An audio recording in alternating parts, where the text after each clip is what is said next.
یہ کوٹ پتلون پہنتے تھے، ٹائی لگاتے تھے، اعلیٰ حضرت کے سامنے کوئی ٹائی میں آ جاتا تھا تو اس کی خیر، صلیب کا نشان ہے، کراس کا، آپ نے فیشن میں اپنا لیا۔ ٹائی سلیب میں نہیں آتی، ٹائی تو ہندو بھی باندھتے ہیں، مسلمان بھی باندھتے ہیں، سکھ بھی باندھتے ہیں، عیسائی بھی باندھتے ہیں۔ اگر یہ مذہبی نشان ہوتا تو ویٹیکن سٹی کے پاپ نے بھی ٹائی لگائی ہوتی، اس نے سلیب لٹکائی ہوئی ہوتی ہے۔ اس میں ایک اور حدیث ہے جس کو اکثر لوگ پوچھتے ہیں، جس سنن ابی داؤد میں ایک حدیث ہے، جس نے جس قوم کی مشابہت کی وہ قیامت والے دن انہی میں شمار ہوگا۔ اور یہ حدیث بیان کر کے فوراً وہ کہتے ہیں جو پینٹ شرٹ پہنے گا وہ گوروں کے ساتھ اٹھایا جائے گا، وہ یہ اس کی تشریح کر رہے ہوتے ہیں۔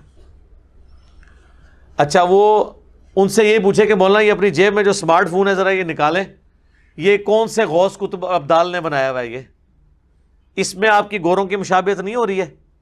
جس گاڑی میں آپ بیٹھتے ہیں اس میں گوروں کی مشابہت نہیں ہو رہی؟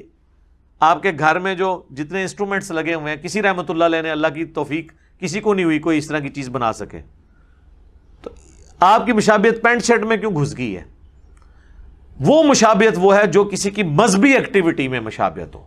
مثلا کوئی ماتھے پہ سندور لگا لیتا ہے، سکھوں والا کڑا پہن لیتا ہے، گلے میں سلیب لٹکا لیتا ہے، ٹائی نہیں۔ یہ وہ مشابہت ہیں جو مذہبی ایکٹیویٹیز کی مشابہت ہیں، وہ آپ کسی قوم کے ساتھ کریں گے تو قیامت والے دن ان میں شمار کیے جائیں گے۔ باقی تو ہر چیز میں اب مشابہت ہو رہی ہے، کیا کریں؟ ہمارے تو قرآن گوروں کی پرنٹنگ پریس کے اوپر چھپ رہے ہیں، حدیث کی کتابیں اس پہ چھپ رہی ہیں، تو یہ مشابہت وہ نہیں ہے۔ ایون یہ رومنز اور پرشینز کے خلاف جب جنگیں ہوئی ہیں تو مسلمانوں نے لیٹسٹ اسلحہ انہی سے ہی چھینا ہے، منجنیق مسلمانوں نے تو نہیں بنائی تھی۔ اسی طریقے سے آپ کو پتہ ہی ہے جب سلطان محمد فاتح نے فتح کیا تھا قسطنطینیہ، استنبول جسے آج کل کہتے ہیں، تو وہ جو بڑی توپ تھی نا جس کے ساتھ یہ ساری ایکٹیویٹیز کی، وہ ایک کرسچن انجینئر تھا جس نے بنائی تھی،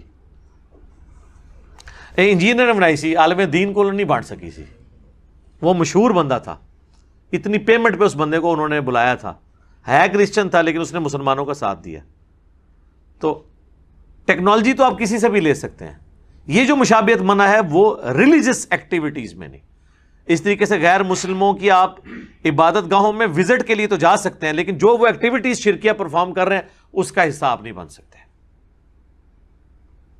وہ پھر آپ اس مشابہت میں آ جائیں گے جس کے بارے میں اتنے سخت احکامات ہیں۔